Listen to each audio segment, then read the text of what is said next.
जय हिंद दोस्तों, स्वागत है आपका हमारे YouTube channel L N geography UGC NET JRF में। फ्रेंड्स, आज हम लोग सेकंड शिफ्ट में जो एग्ज़ाम हुआ है जिसमें हिंदी सब्जेक्ट का पेपर था और कई सब्जेक्ट थे, तो हमने अपने स्टूडेंट से बात की, जिसमें हमने बात किया आशीष कुमार जी से, जिनका हिंदी सब्जेक्ट था, और ऐसे कई स्टूडेंट से हमने बात की है।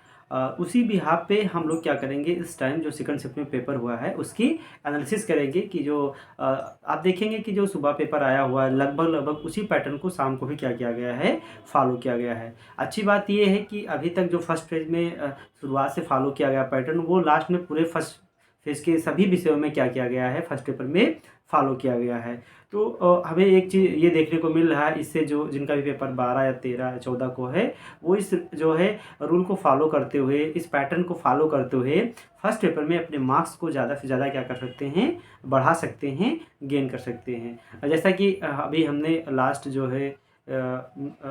है डे में एक वीडियो डाला था, जिसमें हमने कुछ आईसीटी के वीडियो थे, जिसमें नेटवर्क के टाइप, लाइन, बैंडमैन और प्रिंटर के बारे में जो है आपको बताया था कि यहाँ से क्वेश्चन पूछे जा सकते हैं।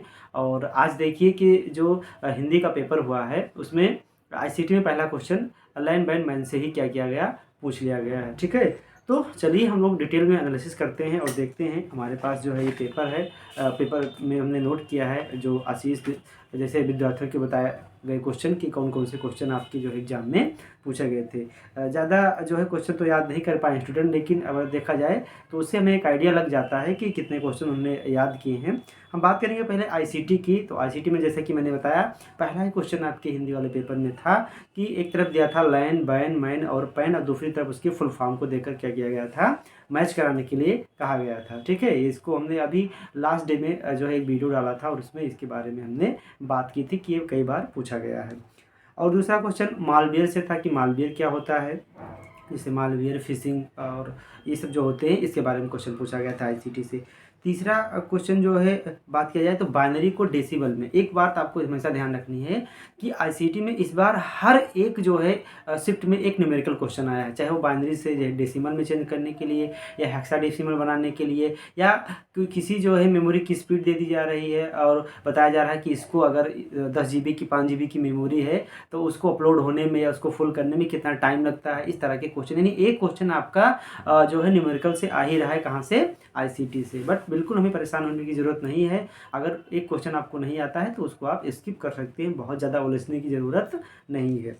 आगे बात किया जाए कि हायर एजुकेशन से कहाँ से क्वेश्चन आया था, तो फिर वही दोहरा हुआ है। एंशिएंट जो है इंडिया से एक क्वेश्चन जो यूनिवर्सिटी के बारे में पूछा गया था, उसके बारे में पूछा गया है। दूसरा क्वेश्चन पूछा गया है कि 1948 में जो विश्वविद्यालय आयोग था, ठीक है, राधा कृष्णन आयोग जिसको हम बोल सकते हैं, उसके हेड कौन थे, तो उसके हेड पूछा गया था, जिसके हेड कौन थे, राधा कृष्णन जी थे। यहाँ से क्वेश्चन पूछा गया था। ठीक है, और बात किया जाए हायर एजुकेशन में, तो हायर एजुकेशन में जो आपकी जो है न्यू एजुकेशन पॉलिसी आई है, उससे रिलेटेड क्या किया गया है, एक क्वेश्चन पूछा गया है। अगर बात किया जाए टीचिंग से, तो टीचिंग से बताया जा रहा है कि एक क्वेश्चन पूछा गया था कि जो स्टूडेंट और टीचर लर्निंग जो है टीचिंग होती है, ठीक है, उसके बारे में पूछा गया था। यानी स्टूडेंट सेंटर्ड और टीचर सेंटर्ड जो टीचिंग और लर्निंग होती है, इसके बारे में एक क्वेश्चन पूछा गया था। दूसरा पूछा गया था कुछ इंडक्टिव और डिडक्टिव जो मेथड होता है, उसके बारे में एक क्वेश्चन आपका टीचिंग से क्या किया गया था, पूछा गया था। तीसरा क्वेश्चन जो इवोल्यूशन का टाइप होता है, डायग्नोस्टिक जो है एवोल्यूशन, जो डायग्नोस्टिक होता है एक प्रकार होता है, डायग्नोस करते हैं, क्राइटेरिया होता है, ठीक है, नाम रेफरेंस होता है। तो ये जो इवोल्यूशन का टाइप होता है कि हम किसी का मूल्यांकन कैसे करेंगे, ठीक है, तो उसके बारे में क्या किया गया था, मूल्यांकन के ऊपर क्या किया गया था, क्वेश्चन पूछा गया था। ये क्वेश्चन थे आपके टीचिंग एप्टीट्यूड से। अगर बात किया जाए लॉजिकल रीजनिंग से, तो दो टॉपिक बहुत ही बार लगातार रिपीट हो रहा है, इस टाइम भी क्वेश्चन पूछा गया। दो क्वेश्चन फैलेसी से पूछेंगे, तो फैलेसी आपको देख के जाना है, और एक क्वेश्चन आपका जो है स्क्वायर ऑफ अपोजिशन से पूछा गया था। ठीक है, और एक क्वेश्चन जो है इस तरह के पूछे गए थे कि ऐसे कुछ बिल्ली बाघ होते हैं और कुछ बाघ जो है टेबल होते हैं, तो जो इस तरीके का जो क्वेश्चन होता है एक सॉल्व करने का तरीका, ठीक है, यहाँ से क्वेश्चन पूछे गए थे। अगर बात किया जाए कि डीआई से, तो डीआई आपका किस पे था, परसेंटेज बेस था। डीआई बहुत ईजी था, बस आपको कैलकुलेशन करते रहना था और आपका आंसर आ जा रहा था। ठीक है, उस कैलकुलेशन में एक में आपको रेशियो बताना था, एक में डिफरेंस बताना था, एक में टोटल अमाउंट बताना था, कुछ आय व्यय से रिलेटेड क्या दिया था, व्यापार से संबंधित डेटा दिया गया था। अब अगर बात किया जाए जो है रीजनिंग की, तो रीजनिंग भी बहुत ज़्यादा टफ नहीं थी। रीजनिंग एक क्वेश्चन आपका कोडिंग डिकोडिंग से पूछा गया था, एक जो है आपका नंबर सीरीज से पूछा गया था जिसमें वो मिस कर देता है एक अंक, उससे पूछा गया था। एक क्वेश्चन आपका मिक्सचर से पूछा गया था, यानी दूध और पानी का मिश्रण दिया हुआ था और उसी को अनुपात में मिलाकर आपको बताना था कि इसका नया अनुपात क्या बनेगा। और एक क्वेश्चन सिंपल इंटरेस्ट यानी साधारण ब्याज से पूछा गया था। साधारण ब्याज बराबर मूलधन गुणे दर गुणे समय बटा 100 वाला फार्मूला लगाकर आप इसको क्या कर सकते थे, सॉल्व कर सकते थे। ठीक है। अब पैसेज बहुत ही ईजी था।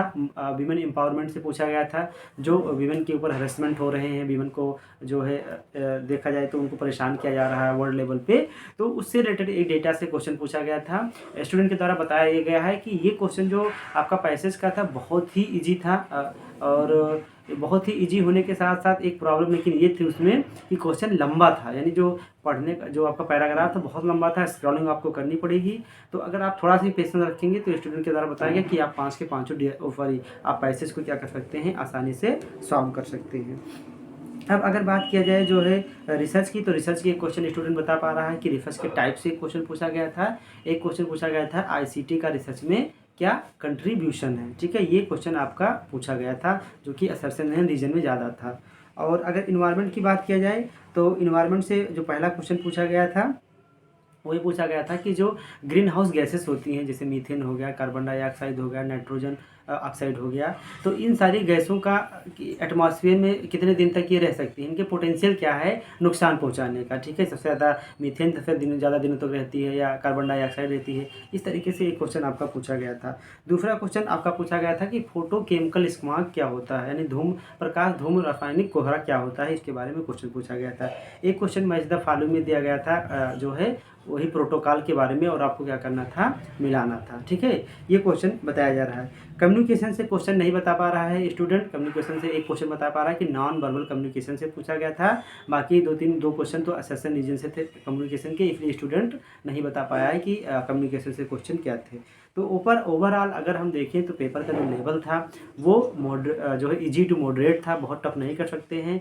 अगर आप बहुत ही शांति भाव से ठंडे दिमाग से थोड़ा सा भी अगर माइंड लगा के क्वेश्चन सॉल्व करते हैं तो आप अगर आपका डीआई अच्छा है तो आप डीआई और मैथ्स अगर आप 10 में 8 से 9 क्वेश्चन कर ले जाते हैं तो आपका 35 प्लस लाने से कोई नहीं रोक सकता है। इतना कोई रॉकेट साइंस आपसे नहीं पूछा जा रहा है, तो प्लीज़ आप लोग पेशेंस बनाए रखिए और जो भी आपसे पूछा जा रहा है उसको थोड़ा सोच समझकर अपने मेमोरी को जो है शार्प बनाते हुए रिकॉल करते हुए चीज़ों को अगर आप लगाते हैं। बहुत ज़्यादा परेशान, जैसे कुछ क्वेश्चन बहुत ज़्यादा परेशान करने वाले आ रहे हैं उसको हम स्किप कर देंगे, बाद में करेंगे। ठीक है, अगर आप बने रहिए और आपका 35 कहीं नहीं जाने वाला है।